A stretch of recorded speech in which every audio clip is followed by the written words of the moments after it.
पोखरकर नेत्रालय। आता आम्ही घेणार आपल्या डोळ्यांची काळजी। मोतीबिंदू, काचबिंदू आणि medical retina specialist doctor Santosh Kishor Pokharkar यांचे पोखरकर नेत्रालय। ठिकाण कीर्ती प्लाझा, एसटी स्टँड जवळ, जुने तांबे हॉस्पिटल समोर, संगमनेर। संपर्क 8108 1763 65। नगर तालुक्यातील वडगाव गुप्ता येथील लक्ष्मी माता मळा येथे नर्मदावासी क्रांतिकारी विचारवंत फक्कड बाबा यांच्या प्रवचनाचं आयोजन केलं गेलं। नर्मदा परिक्रमावासी संजय डोंगरे आणि संजय नाथजी पाटील यांच्या वतीनं हे प्रवचन पार पडलंय।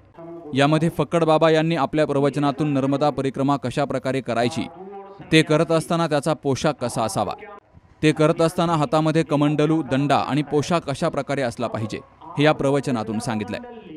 आपण आपल्या जीवनामध्ये एकदा तरी नर्मदा परिक्रमा केली पाहिजे। ती केल्यानं आपल्या जीवनाची प्राप्ती झाल्याशिवाय राहत नाही, असंही फक्कड बाबांनी सांगितलंय। ऐसी जटाएं हो,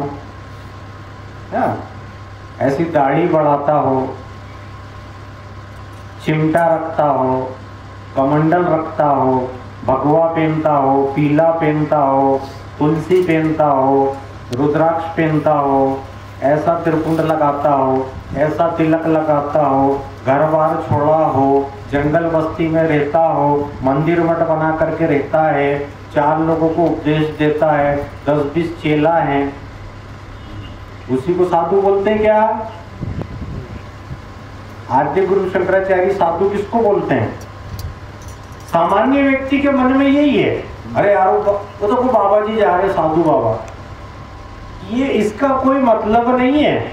अभी इसी चीज को मैं उतार दूं और यहाँ पेंट शर्ट में बैठ जाऊं, इसको कौन बदल सकता है? जो यहाँ इंस्टॉल है, यहाँ जो फिट हो गया उसको कोई बदलेगा क्या? देखिए, साधु एक ऐसा व्यक्ति, ना घर बार को छोड़ा हुआ व्यक्ति और ना घर गृहस्थी में रहने वाला व्यक्ति, ध्यान दीजिएगा। ना साधु घर बार छोड़ा हुआ व्यक्ति है और ना घर गृहस्थी में रहने वाला व्यक्ति है। ना साधु कोई ब्रह्मचारी है और ना साधु कोई 4 बच्चे वाला है। ना साधु कोई पुरुष है और ना साधु कोई महिला है और ना साधु बनने की कोई उम्र है। जिसने किसी भी प्रकार के धार्मिक अनुष्ठान, ये मेरे गुरुजी ने धार्मिक अनुष्ठान है, मारूंगा जब तक खत्म नहीं होगा, समझिएगा। साधु किसको बोला है स्पष्ट समझिएगा। ये मेरे को धार्मिक अनुष्ठान का हिस्सा है, जिस दिन मरूंगा तो साथ में जाएगा। नर्मदा परिक्रमा, पूजा पाठ, हवन इत्यादि जो कुछ भी है, ये एक धार्मिक अनुष्ठान है। इस धार्मिक अनुष्ठान के तहत अगर काम, क्रोध, लोभ, इच्छाएं, आसक्ति, व्यवहार ये सब भी आए और आप में इसको प्रेषित करना है, डाइवर्ट भगवान की तरफ। क्रोध आया, ए बाबा सूखता क्यों है, जागते हुए सुन, ये क्रोध नहीं है, क्रोध के द्वारा बोध है, समझ रहे? जिसके जीवन की सारी चेष्टाएं, सारा प्रयास, उसमें कोई भी तरह का व्यवहार आ जाए, अगर वो धर्म के अंतर्गत है तो वो व्यक्ति साधु है। मीराबाई पति ने जहर दिया, उसने भगवान को पिलाया, पी गई, साधु है कि नहीं? जो भगवान के परायण हो जाए वो साधु है कि नहीं? मुक्ताबाई, गोस्वामी तुलसीदास जी रामचरितमानस लिखे, दुनिया में सबसे ज्यादा पढ़ने वाला ग्रंथ रामचरितमानस। उनकी पत्नी का नाम रत्नावती, तुकाराम जी, नामदेव जी, अनेक संत हैं जिन्होंने अपने जीवन को भगवान के परायण बना लिया, उसको साधु बोला जाता है। इसका कोई लेना देना नहीं।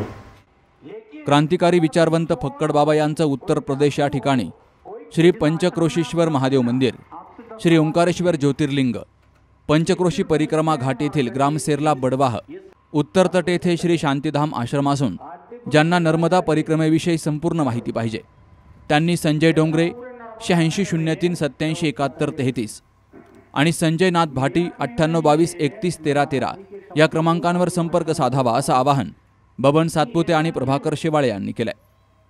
नर्मदा परिक्रमा आपल्या जीवनामध्ये एकदा तरी करावी आणि ही करत असताना आपण आपल्या हातामध्ये एक कमंडलू आणि दंडा आणि वेश हा पांढरा शुभ्र असावा, लुंगी असावी आणि पांढरा शर्ट असावा. अशा वेशामध्येच परिक्रमा करायची असते, कारण परिक्रमा करण्याचा अधिकार फक्त साधू आणि संन्यासी यांना आहे. आणि साधू आणि संन्यासी यांचा वेश अशाच प्रकारचा असतो. आपण जरी गृहस्थी असलो तर आपण या वेशामध्ये जेव्हा आपण परिक्रमा करू त्यावेळेस त्या नर्मदा मातेला त्या वेशामध्ये परिक्रमा करणं आवडतं. आणि आपण त्या तात्पुरत्या दिवसामध्ये साधू संन्यासी म्हणूनच नर्मदा माई आपल्याला आपला स्वीकार करते, म्हणून त्या वेशामध्ये परिक्रमा करावी. परिक्रमा करत असताना कोणी 3 महिने करतं, कोणी 4 महिने करतं. पायी परिक्रमावासियांना नर्मदा तीरावरती अनेक आश्रम आहेत, त्या ठिकाणी मोफत जेवण मिळतं, सर्व काही चहा पाण्याची सोय होती आणि ही सर्व सोय नर्मदा माता करीत असते. एक समाजाची संन्यासी असून ते सर्वांची सेवा करतात. त्याबरोबर आपल्या ज्याप्रमाणे आपण गंगा शुद्धी व्हावी, यमुना शुद्ध व्हावी, हे जे अनेक राजकीय लोकांनी चाललेले आज प्रयत्न आहे की पूर्ण नद्या ह्या आज अशुद्ध झालेल्या आहेत, ह्या शुद्ध व्हाव्यात, त्यांचं शुद्ध जल जगाच्या ठिकाणी मिळावं. कारण अनेक ठिकाणी नदीमध्ये घुसखोरी झालेली आहे, त्यातून नदीचे पात्र कमी झालेले, त्याबरोबर अशुद्धी मैला अनेक नदीमध्ये आलेला आहे. पूर्वी नदीचं पाणी लोक सहज पिऊ शकत होते, पण आज ते जल स्नान करण्यायोग्य सुद्धा राहिलेलं नाही. म्हणून गंगा शुद्धी, ज्याप्रमाणे यमुना शुद्धी, असे अनेक शुद्धीचे प्रयत्न चालतात. त्याचप्रमाणे नर्मदा परिक्रमा ही देह शुद्धीसाठी आहे, आत्मशुद्धीसाठी आहे, पाप दोष हरण्यासाठी आहे आणि ते सर्वसामान्य जगाला समजावं म्हणून एक क्रांतिकारी विचारवंत संत फक्कड हे समाजात बाहेर पडलेले आणि त्यांनी एक मोठं कार्य निर्माण केले. त्या प्रवचनामध्ये आम्हाला अतिशय चांगलं मार्गदर्शन मिळालं. यानंतर सुद्धा अनेक भाविक आपल्या परिसरामधून नर्मदा परिक्रमासाठी प्रोत्साहित झालेले दिसलेले आहेत.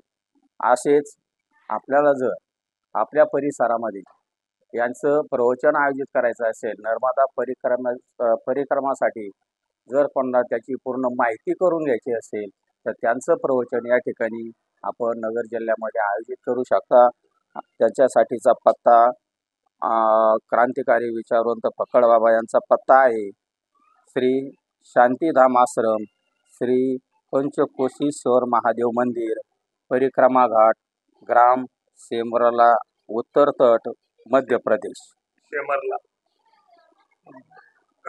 संपर्क संजय डोंगरे, त्यांचा फोन नंबर आहे 8605 87 71 33. अक्षय भाटी, त्यांचा फोन नंबर आहे 70 83 60 86 28. यावेळी सदाशिव महाराज गीते, बाबासाहेब महाराज कोळसे, संतोष कासार, अक्षय भाटी, शरद शेवाळे, प्रशांत पानमन, गणेश शेवाळे, बाळासाहेब उगले, संतोष वावळ, डॉक्टर विकास महाराज मिसाळ, दर्शन कांबळे यांसह वडगाव गुप्ता पंचक्रोशीतील ग्रामस्थ मोठ्या संख्येनं हजर होते. Shubham Pacharne, C news Marathi, Ahilyanagar. कुठे हॉस्पिटल आणि लेप्रोस्कोपी सेंटर, हाडांच्या फ्रॅक्चरच्या सर्व प्रकारच्या शस्त्रक्रिया, दुर्बिणीद्वारे सांध्याच्या शस्त्रक्रिया, दुर्बिणीद्वारे गुडघ्याच्या दोरीच्या शस्त्रक्रिया, modular operation theatre, ICU, ventilator, pathology lab, x ray, 24 तास औषधालय, generator backup, deluxe, semi deluxe, special, semi special rooms, cashless mediclaim, सर्व प्रकारच्या शासकीय विमा योजना, रुग्णांची आपुलकीने काळजी घेणारं सुसज्ज, स्वच्छ, प्रसन्न रुग्णालय, Kute hospital and laparoscopy centre, Tajne Mala, Navin Nagar road, Sangamner, जिल्हा अहमदनगर.